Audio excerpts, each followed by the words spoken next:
A year ago, if I said the name Vivo, I'm pretty confident that the thought which would occur to you first would be selfies. And that's quite natural, as that was one of the sole bases on which Vivo marketed their phones. However, from the past few months, Vivo has been giving us reasons not to write them off from the race to stand out in the market of monotonous smartphones. The X21 came with an under-display fingerprint scanner, which was a first for the Indian market, and now the Vivo Nex with an almost bezel-less front and pop-up cameras take smartphone design to a new level. A refreshing look up front without the annoying notch, top-of-the-line internals, very capable cameras, and an overall design that stands out from the crowd. Are these the characteristics of the perfect smartphone you've been waiting for, or is there more to the story? Let's find out in our full review of the Vivo Nex, coming up next on TechPP.com.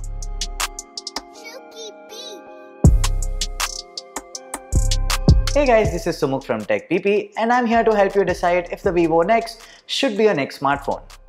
Talking about your next smartphone, we are giving away 2 Vivo Nex phones right here.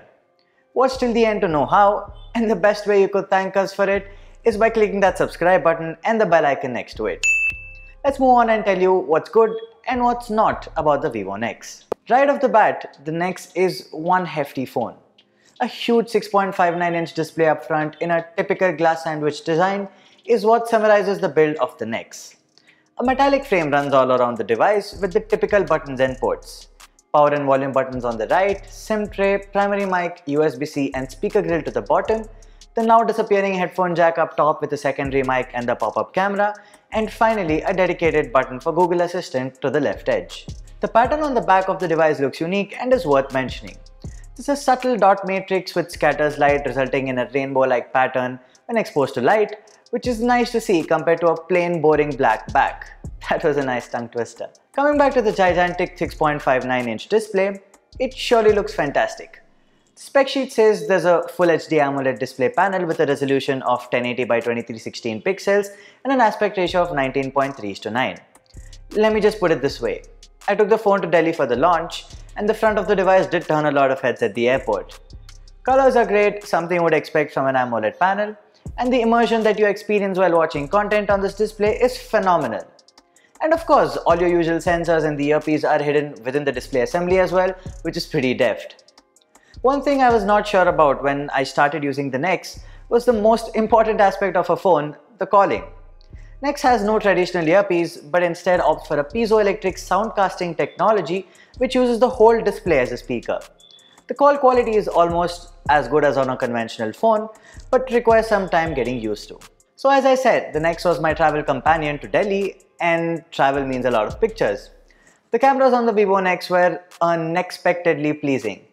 The rear shooters are 12 plus 5 megapixel sensors with the primary lens having an aperture of f/1.8 and a pixel size of 1.4 microns.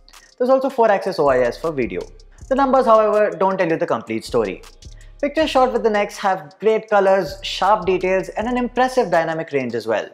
Be it macro shots, long-range landscape shots, you name it, the Nex has got you covered. And the best part? The results continue to impress even in low-lit conditions. Colors look the way they should, details are well preserved, there's a lot of light let into the sensor and there's very less noise. The front-facing 8-megapixel shooter which pops out at the top produces some well-detailed shots too. Skin tones look spot on, without the erratic beautification that is, and the blurring with portrait mode seems to be on point too. Under low light, the images tend to be a little on the softer side but still manages to retain good colors and ample detail for your social media posts. The app itself includes a host of features like portrait mode, portrait lighting, as well as AR stickers. Vivo has managed to pack in an impressive set of cameras on the Nex, which punches well above its weight. The shelf life of the pop-up camera, however, is unknown. While Vivo claims they have an auto-retracting mechanism if the device senses a fall, we decided to test that out ourselves, but we're disappointing that we couldn't get the camera to go back in, even with some rigorous flinging. So futuristic design, sharp display, great cameras, the Nex is shaping out to be a comprehensive package. But it doesn't end just there. With the Snapdragon 845 SoC under the hood, along with 8GB of RAM and 128GB of storage, performance was, as expected, stellar on the Vivo Nex. No lags or hiccups with most intensive tasks including gaming, and app launching as well as switching speeds were on par with most flagships. However, one area Vivo could improve on is RAM management. as not a lot of apps were able to stay active in the background for longer periods of time despite having a whopping 8GB of RAM. The biggest pet peeve that I have though with the Nex is iOS. Wait, what? What's that guy from TechPP blabbering? If that's what you think, then just hear me out, alright? I showed this phone to a couple of my friends and all of them had the same impression that why does the UI resemble iOS so closely? You've innovated a big deal with the exterior of the phone, heck moved the cameras into an auto-lifting enclosure, slapped the entire front with nothing but the display, but hey, we've spent so much on R&D for the hardware, so let's just copy Apple for software. FunTouch OS has a ton of features like always-on display, gesture navigation, etc., but it just isn't polished enough. For example, swiping down on the home screen would ideally expand your notification panel, which makes sense given the huge display, but in this case takes you to Spotlight search instead, which is absurd. Also, enabling developer options leave a permanent bright red warning on the status bar, which is just stupid and annoying. I just hope Vivo realizes this someday and decides to refine their UI. Now, given that the Nex performs really well, has a gorgeous display and great cameras, Vivo knew you would be glued to your smartphone most of the time and hence decided to slap a huge 4000 mAh battery onto the Nex, and it just makes me think as to why can't every manufacturer do this? The battery performance on the Nex is exactly like its other traits, marvelous. On each day of my usage, I think I ended up with at least 6 to 7 hours of screen on time with about 15% battery still to go. The reason I said think is Vivo doesn't really show the battery stats, so it's an assumption from my side, but you should get an idea. And guess what? It takes just about an hour to charge this beast up from 0 to 90% and just over 20 minutes to charge it up to 50%, which is insane. And thankfully it now charges over USB-C, which is surely a blessing for all you night owls who want to hook the charging cable onto your phone in the dark, no matter which way you're plugging it in. So great battery plus fast charging equal to why on earth doesn't other brands do this? So there you go, that's the Vivo Nex. Revolutionary design, great display, impressive cameras, top of the line performance and a battery that goes on and charges in a jiffy. So looks like the Vivo Nex is a perfect smartphone, right? Well, if you look at the larger scheme of things, maybe not. One, there's no ingress protection, so you can't use the Nex during the rains or in the pool. Second, there's no wireless charging despite a glass pack. Third, the iffy UI I talked about earlier and the fact that Vivo isn't known to provide frequent software updates, especially when it comes to major Android versions.